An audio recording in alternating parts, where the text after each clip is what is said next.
I will strengthen you. I will uphold you with my victorious right hand.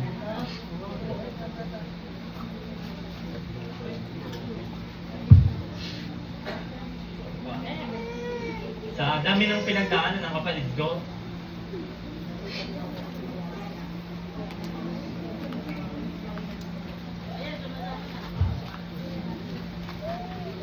doon po namin napatunayan na yung Diyos talaga po yung may control ng buhay natin.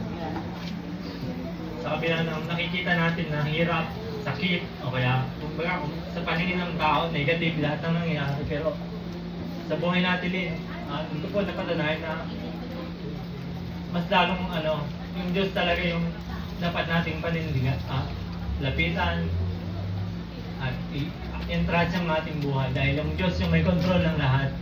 Yan po. Nakita ko sa Kanya yung fear not, for I am with you. Yun. Cancer yun kumbaga marinig natin, mahirap kalaban talaga yun. Marami na tayong balita tungkol doon. Pero yung ate ko, yung tapang niya, yun yung nakita ko sa kanya na pinatunayan na yung Diyos yung kasama natin sa mga laban na yun. At yung pagkadismaya, hindi ko rin nakita sa kanya gaya ng mga naging patotoo ng mga nauna sa akin. Sabi nila, yun, hindi ko rin nakita sa ate kayo na nadismaya siya, nalungkot.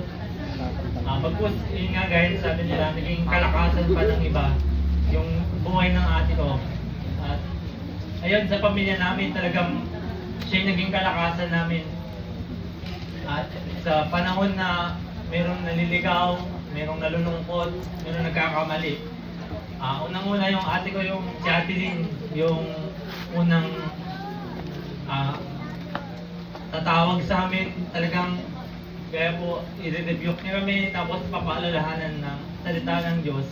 Po, talagang isang malaking papapala si Ate Lynn sa aming pamilya. Yun po yung sa bawat mga payo niya sa amin, yung magiging inspirasyon namin. At patuloy pang maglingkod sa Panginoon, at patuloy na ilapit namin yung aming buhay. At yun, sobrang thankful kami kay Lord sa buhay ng aming kapatid. Nawa, sa iba rin po, maging inspirasyon yung buhay ng aming kapatid na magpatuloy tayo at sa Diyos lamang po tayo umasa dahil yung Diyos ang may kontrol at may hawak ng ating buhay.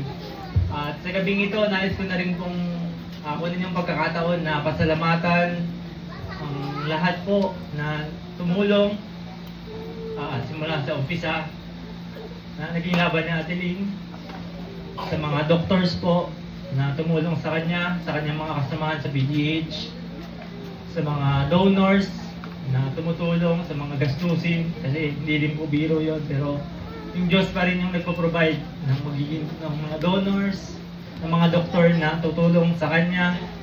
At kung wala man sila dito, yung Diyos na yung bahala na mag-bless sa kanila, yun, sa mga tulong at sa aming mga mahal sa buhay. Salamat sa mga panalangin, sa aming mga churchmate po, sa aming mga kaibigan. Salamat sa mga panalangin at suporta din, pinansyal.